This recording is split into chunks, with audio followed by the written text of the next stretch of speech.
નમસ્તે વિદ્યાર્થી મિત્રો, આપણે ગયા લેક્ચરની અંદર હ્યુમન જીનોમ પ્રોજેક્ટ વિશે જોયું હતું. હવે આ જે HGP છે એની વિશિષ્ટતા શું, એના વિશેષ લક્ષણો ક્યાં, હ્યુમન જીનોમના વિશેષ લક્ષણો, એટલે કે એના દ્વારા આખા પ્રોજેક્ટની અંદરથી આપણને જે કંઈ માહિતી મળી એ માહિતી આપણને કેવી મળી, શું એની અંદરથી આપણને પ્રાપ્ત થયું, કેવા પ્રકારની માહિતી મળી. જે માહિતી જે મળી એનો ઉપયોગ ખૂબ જ મોટા પ્રમાણમાં થાય છે, પણ આવી માહિતી આપણને કઈ મળી, કઈ રીતે આવી માહિતી છે એ પ્રાપ્ત થઈ આપણે પહેલાં જોયું. હવે કેટલી માહિતી આપણને એનાથી મળી અને એને અહીંયા થોડુંક વિસ્તૃત રીતે આપેલું છે, જે આપણને 3 કે 4 માર્કના પ્રશ્ન તરીકે પૂછી શકે. આપણે જે આખો પ્રોજેક્ટ છે એ પૂરો થયો એની અંદરથી આપણને કેવી માહિતી મળી, એટલે કે હ્યુમન જીનોમના વિશિષ્ટ લક્ષણો. તો હ્યુમન જીનોમ પ્રોજેક્ટ દ્વારા પ્રાપ્ત કરેલ કેટલાક મુખ્ય નિરીક્ષણો, એટલે કે એના દ્વારા જે આપણે પ્રાપ્ત કર્યું એ કેટલીક માહિતી છે એ આપણને અહીં આપવામાં આવેલી છે. જેમાં પ્રથમ જે છે એ હ્યુમન જીનોમ 3164.7 મિલિયન બેઝ જોડ ધરાવે છે. મનુષ્યના આવા જીનોમની અંદર 3164.7 બિલિયન બેઝ જોડીઓ આવેલી છે. સરેરાશ જનીન લગભગ 3000 બેઝ ધરાવે છે. એવા તો લગભગ 30,000 જેટલા જનીનોની માહિતી આપણને મળી.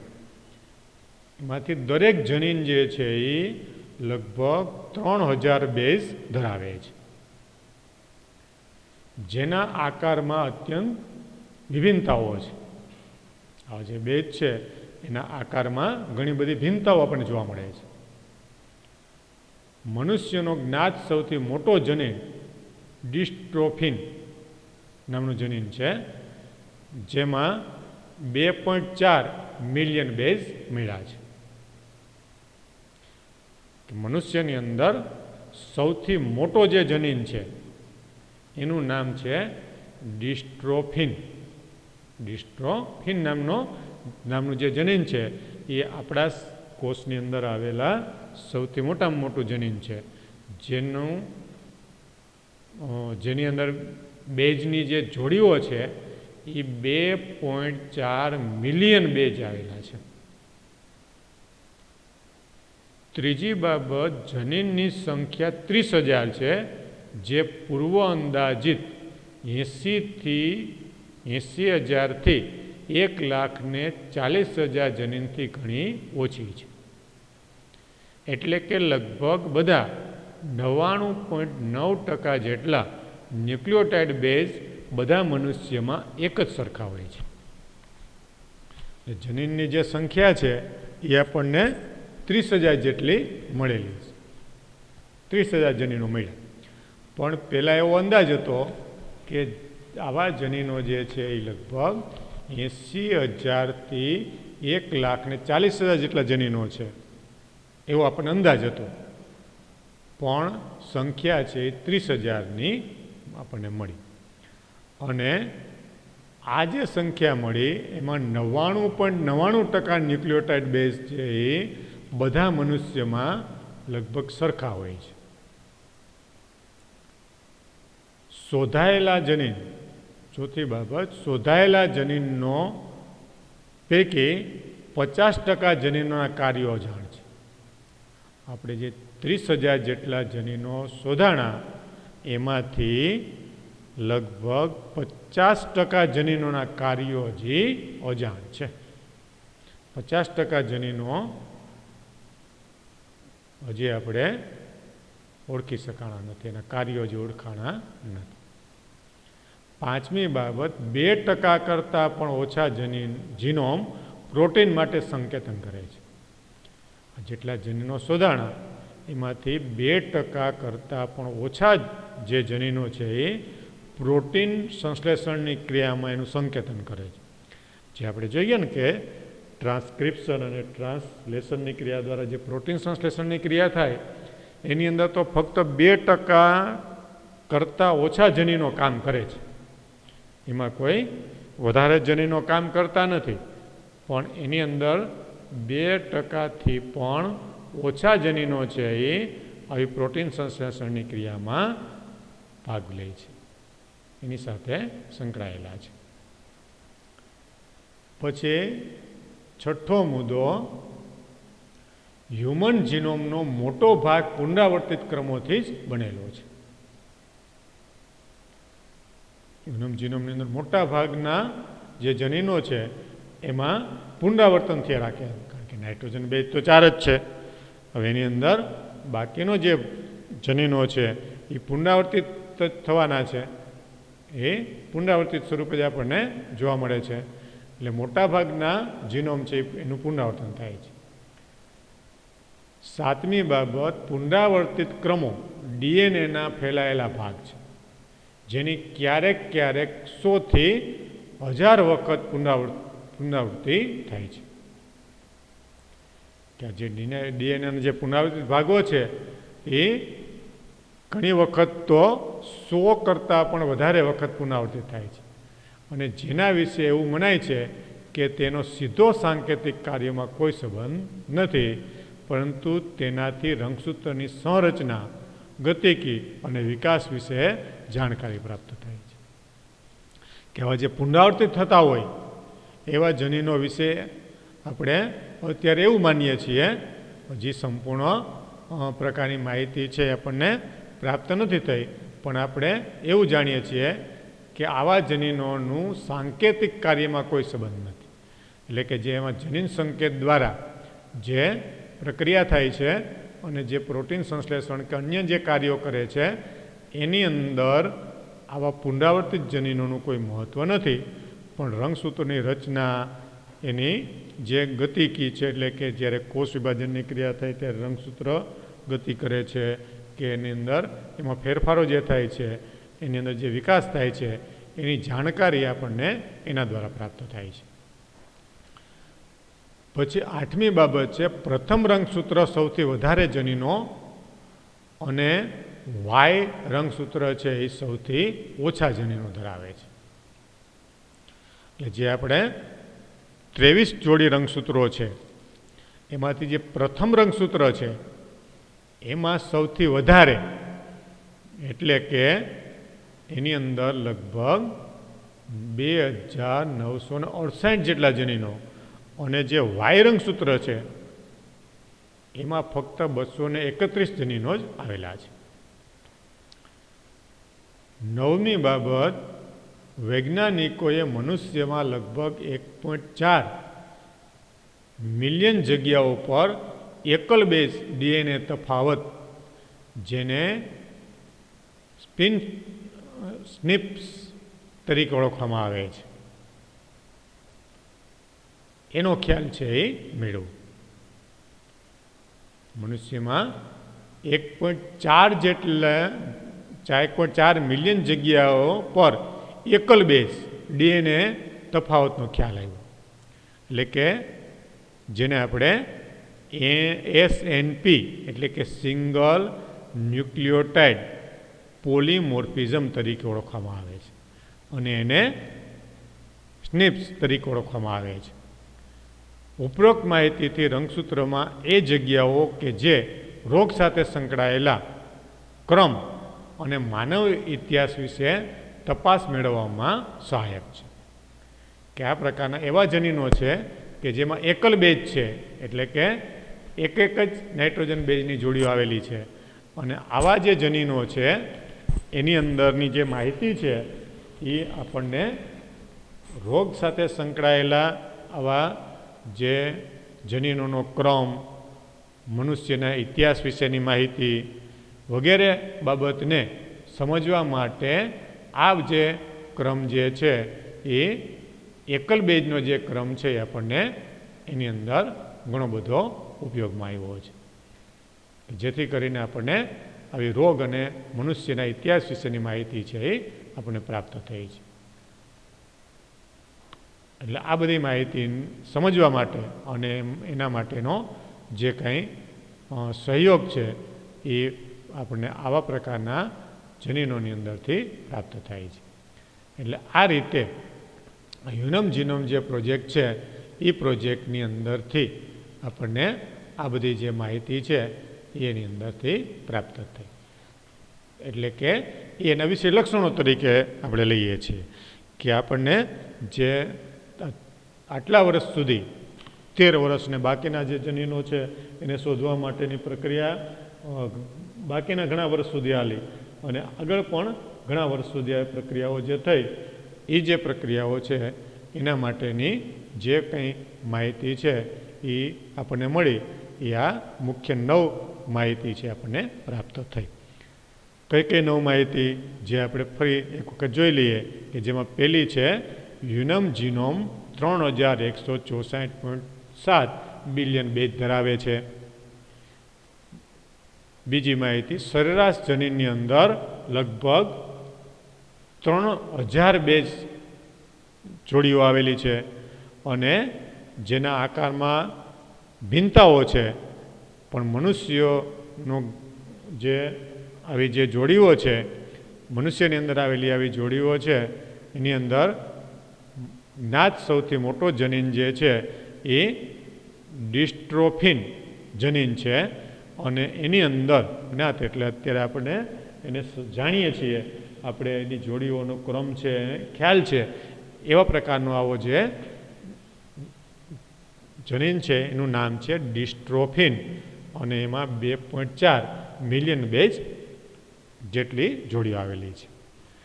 જનીનની સંખ્યા લગભગ 30,000 છે, જે આપણને પૂર્વ અનુમાન હતું કે 80,000થી 1,40,000 જનીનો છે, પણ આપણને મળ્યા અત્યારે 30,000 જેટલા જનીનો પ્રાપ્ત થયા અને એમાંથી લગભગ 99.99% જનીનો એવા છે કે જેમાં ન્યુક્લિયોટાઇડનો બેઝ છે એ એક જ સરખો જોવા મળે છે.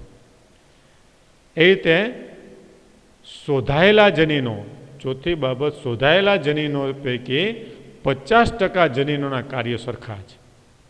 50% જનીનો કેવા છે તો કે એના કાર્યો છે એ સરખા છે.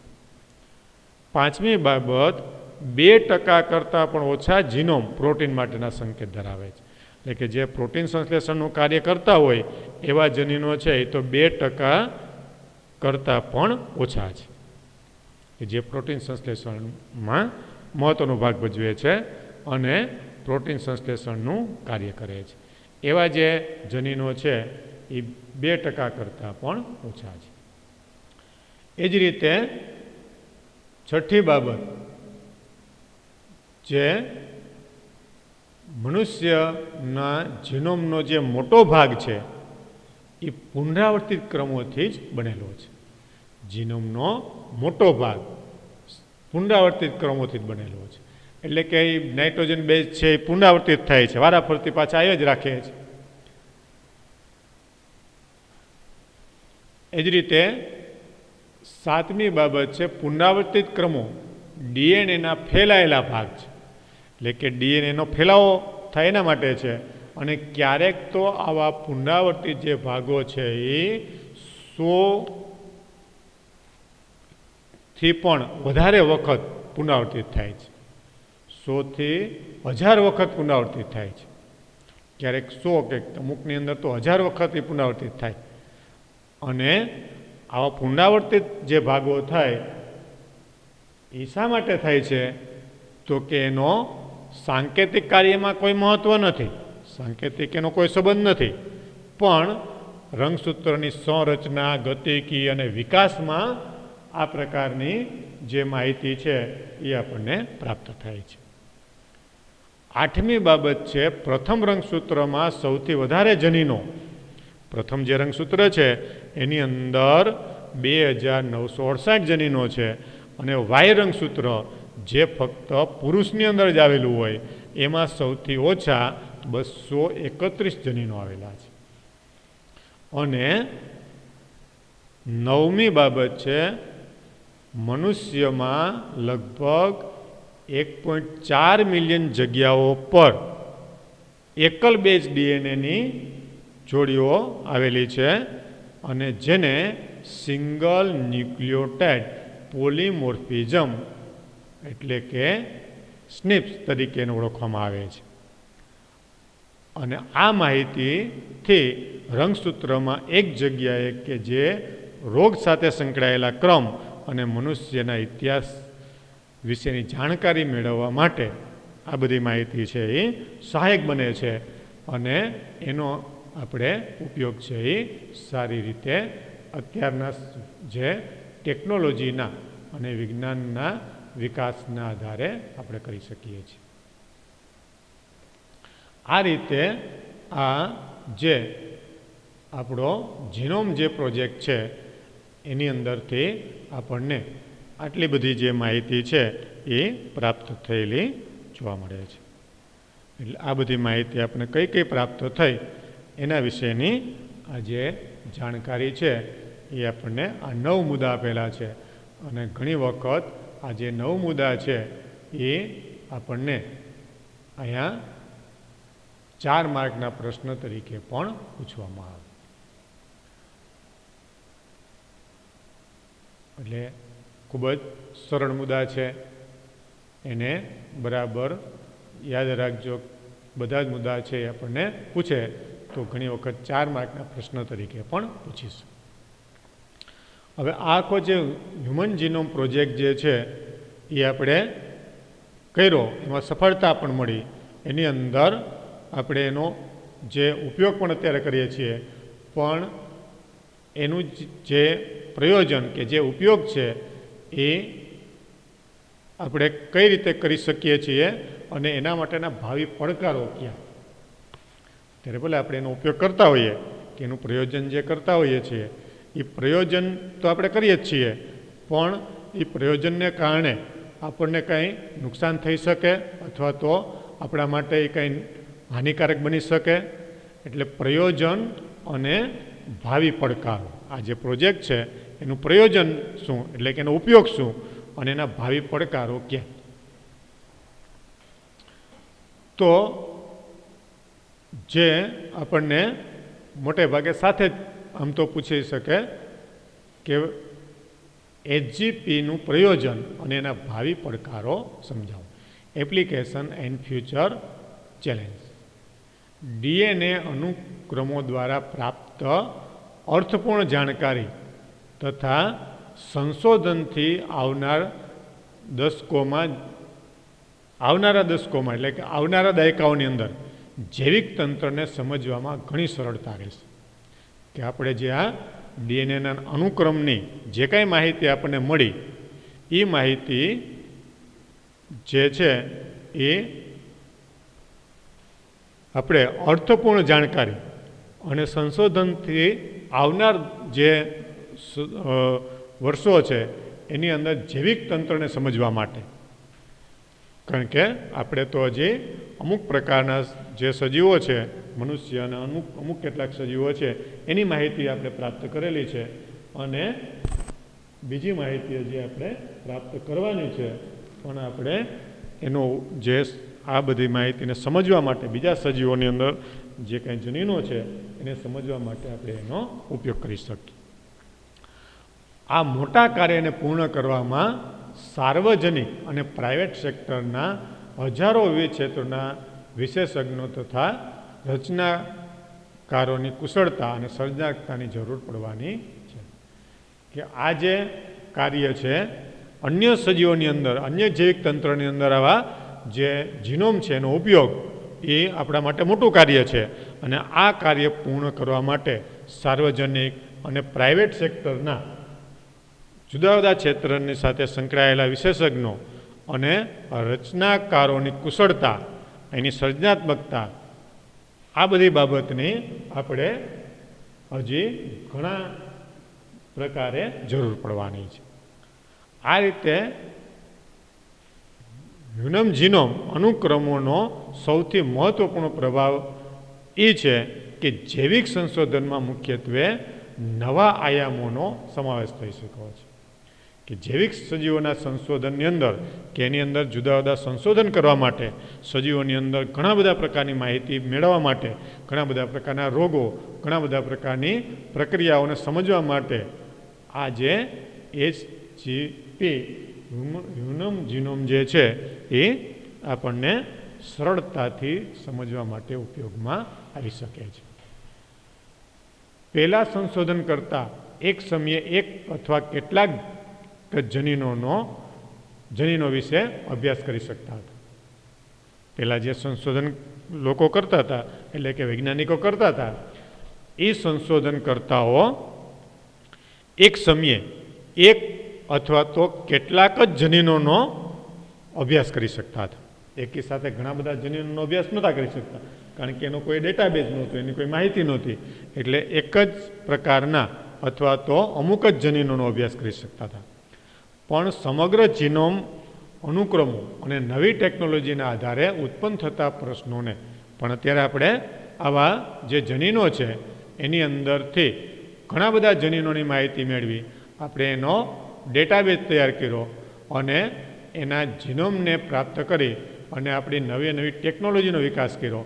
એટલે આવા પ્રકારની જે બધી ટેકનોલોજી છે એને આધારે આપણે જુદી જુદી રીતે અલગ અલગ પ્રકારના જે આવા જનીનો છે એની અત્યારે ઘણા બધા સ્વરૂપની માહિતી આપણે વ્યવસ્થિત રીતે પ્રશ્નોને હલ કરવા માટે અને વ્યાપક સ્તરે એને ઉપયોગ કરવા માટે આપણને એ માહિતી સહાયક બને છે. આ રીતે આવી જે જીનોમ પ્રોજેક્ટની માહિતી જે છે એ આપણા માટે ઘણી બધી સહાયક છે. એ જ રીતે જીનોમમાં પ્રાપ્ત આ જીનોમ પ્રોજેક્ટ છે એમાં પ્રાપ્ત બધા જ જનીનોનો અભ્યાસ કરી શકે છે. બધા જ જનીનોનો અભ્યાસ છે એ બધા લોકો કરી શકે છે અને બધા જ પ્રકારના જનીનો છે એને આપણે અભ્યાસ કરી શકીએ. દાખલા તરીકે વિશિષ્ટ પેશીઓ અથવા અંગ અથવા તો ગાંઠમાં જોવા મળતા પ્રત્યાંકનો કે જીવન રસાયણોને લયબદ્ધ કરવા માટે હજારો જનીન અને પ્રોટીન પરસ્પર જોડાયેલા છે. એટલે એ કેવી રીતે કાર્ય કરે છે તે જાણી શકાયું છે. આ પ્રકારના જે આવા જીનોમ જે છે એની મદદથી આપણે આપણા શરીરની અંદર અલગ અલગ પેશીઓ છે, અંગો છે, આપણા શરીરની અંદર આવેલી અલગ અલગ પ્રકારની ગાંઠો કે જેને આપણે લસિકા ગાંઠો તરીકે ઓળખીએ છીએ, અને એવા પ્રકારના બધા જ જે આપણા શરીરના અંગો છે એમાં પ્રત્યાંકન કે જીવન રસાયણો જે ચાલે છે એ કેટલા તાલબદ્ધ રીતે ચાલે છે. હજારો જનીન અને અલગ અલગ પ્રકારના પ્રોટીન છે એ નિર્માણ કરતા જનીનો કે જેના દ્વારા ખૂબ જ મોટા જથ્થામાં આવા પ્રોટીનનું નિર્માણ થાય છે. તો આ જે બધી બાબત છે એ બાબતને આપણે સારી રીતે સમજી શકીએ, આ બધી બાબતને આપણે સારી રીતે જાણી શકીએ, એના માટે આ પ્રોજેક્ટ જે છે એ આપણા માટે ખૂબ મહત્ત્વનો છે. એટલે આ રીતે આવો જે હ્યુમન જીનોમ પ્રોજેક્ટ જે છે એની જે વિશેષતાઓ જે છે કે જે આપણે અલગ અલગ રીતે આ પ્રકારના પ્રોજેક્ટની જે કંઈ માહિતી આપણને મળી એ માહિતીના આધારે આપણે એને આ રીતે સમજી શકીએ. એટલે આ બધી માહિતી આપણે સમજી શકાય. અહીંયા મુખ્ય બાબત જે આપણે કીધી હતી કે એનો પ્રયોજન એટલે કે એનો ઉપયોગ, પણ અહીંયા બીજા કોઈ હવે જે ભાવિ પડકારો કે એના માટેની કોઈ વિશેષ માહિતી નથી આપી. કે ઘણી વખત આવા પ્રકારના હ્યુમન જીનોમ પ્રોજેક્ટ જે છે એની અંદર વધારાના જનીનો જાણવા, એના માટેની આપણે કોઈ માહિતી પ્રાપ્ત કરવી, આ ઉપરાંત આવા કોઈ જે જનીનો છે તો એ જનીનોનો ઉપયોગ જે છે એ કોઈ અન્ય રીતે થઈ શકે, અન્ય સજીવોમાં એ જનીનો દાખલ કરી અને એના માટેના જે કંઈ નુકસાનકારક કે હાનિકારક પરિણામો આવી શકે, તો આ બાબત જે છે એ એના પડકારોની અંદર આવી શકે. આ જે બધી બાબત હોય તો એને આપણે એના પડકારોની અંદર લઈ શકીએ. કારણ કે આ બધી જે બાબત છે એ બાબતને આપણે સમજવી પડે. કારણ કે અત્યારની જે પરિસ્થિતિ છે, જે ટેકનોલોજીનો વિકાસ છે, એનો જે ઉપયોગ છે એ તો આપણે કરીએ જ છીએ, પણ ઘણી વખત એનો દુરુપયોગ પણ થાય. અને આવો દુરુપયોગ જે છે એ આપણા માટે નુકસાનકારક પણ બની શકે. જેમ કે અત્યારે જે કેટલાક એવા સૂક્ષ્મજીવો દ્વારા, વાયરસ અને બેક્ટેરિયા દ્વારા ફેલાતા જે રોગો છે, એ રોગોને આપણે એમ કહીએ છીએ કે આવા પ્રકારના રોગો જે છે એ કેટલાક લોકો દ્વારા, કેટલાક દેશો દ્વારા કે કેટલીક મલ્ટીનેશનલ કંપનીઓ દ્વારા એને ફેલાવવામાં આવ્યા છે, એમ આપણે કહીએ છીએ. હવે એ બાબત જે છે એ સાચી હોય કે ખોટી એ તો આપણને ખબર નથી, પણ આ જે બધી પ્રક્રિયા છે એ પ્રક્રિયાને આપણે અત્યારે આ જીનોમ પ્રોજેક્ટની મદદથી જે કાંઈ જનીનો છે એને આપણે જે બધી પ્રક્રિયાઓ આપણે ખુલ્લી મૂકી, જેને કારણે આવી જે બધી બાબત છે એ બાબતને આપણે અહીંયા ઉપયોગમાં જે લેવામાં આવે છે એનો જે દુરુપયોગ થાય, તો આવો દુરુપયોગ જે છે એ આપણા માટે ખૂબ જ નુકસાનકારક બની શકે. જેમ કે એવા પ્રકારના જનીનોને કોઈ સજીવોની અંદર દાખલ કરી અને સજીવોના સ્વરૂપમાં પરિવર્તન થઈ શકે, એવા પ્રકારના કોઈ જનીનો કે જે વનસ્પતિઓ અને અન્ય કેટલાક સૂક્ષ્મજીવોની અંદર દાખલ કરી અને એની અંદર રોગો ફેલાવી શકે, તો આવા પ્રકારના એના પડકારો પણ છે. એના માટેના કેટલાક એવા જોખમ પણ છે કે જેની સંપૂર્ણ જે માહિતી કે જેની સંપૂર્ણ જે પ્રક્રિયા છે એ આપણે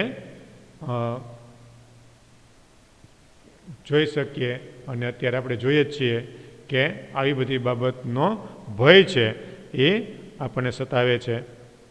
અને આવી બધી બાબત છે એ અત્યારે સાચી પણ પડે છે કે અત્યારે એમ પણ વૈજ્ઞાનિકો કહે છે કે હજી પણ વિશ્વની અંદર એવા ઘણા બધા રોગો જે છે એ આવશે કે જે મનુષ્ય માટે ખૂબ જ નુકસાનકારક હોઈ શકે.